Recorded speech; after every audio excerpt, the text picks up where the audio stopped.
नमस्कार, प्रणाम, आप सबका स्वागत है। आप सबको बता दूँ कि फिर से आदित्य सम्राट का एक गाने का पोस्टर आ गया, जिस गाने का टाइटल है जिला हिला दे हम। कब और किस समय रिलीज़ किया जाएगा, तो बने रहे वीडियो के साथ। आप सबको बता दूँ कि जो गाना इनका आया था जिला जाम कर दे हम, उसी सिंगर का गाना बैक टू बैक धमाल मचा रहा है। इस गाने का टाइटल है जिला हिला दे हम। कब और किस समय रिलीज़ किया जाएगा, तो बने रहे वीडियो के साथ। तो सबसे पहले नमस्कार है, आप सब देख रहे हैं Bhojpuri platform YouTube channel.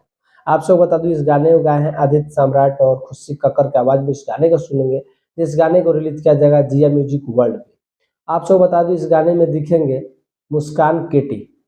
Aditya सम्राट और मुस्कान केटी जिया म्यूज़िक वर्ल्ड पे आप सबके बीच में देखने को मिलेगा बहुत जल्द आप सबके बीच में। तो बने रहे वीडियो के साथ। आप सबको बता दूँ, आदित्य सम्राट और खुशी कक्कर के आवाज़ में जिला हिला दे हम।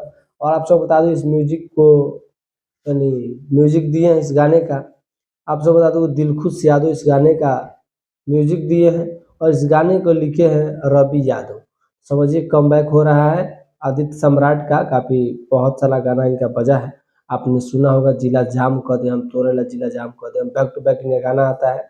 तो उसी सिंगर का गाना फिर से आ रहा है, जिला हिला दे हम। तो जिया म्यूज़िक वर्ल्ड को सब्सक्राइब कर लीजिए और इसी तरह का खबर देखने के लिए भोजपुरी प्लेटफ़ॉर्म यूट्यूब चैनल को सब्सक्राइब कर लें, ताकि छोटा से छोटा और बड़ा से बड़ा खबर भोजपुरी इंडस्ट्री का कोई भी खबर देखने के लिए हमारे चैनल को सब्सक्राइब कर लीजिए, ताकि इसी तरह का खबर आप सबको दिखाते रहते हैं। तो चलिए नमस्कार, आप सब देखिए और इसी तरह का वीडियो देखने के लिए आदित्य सम्राट के फैन होंगे तो चैनल को सब्सक्राइब करें, वीडियो को शेयर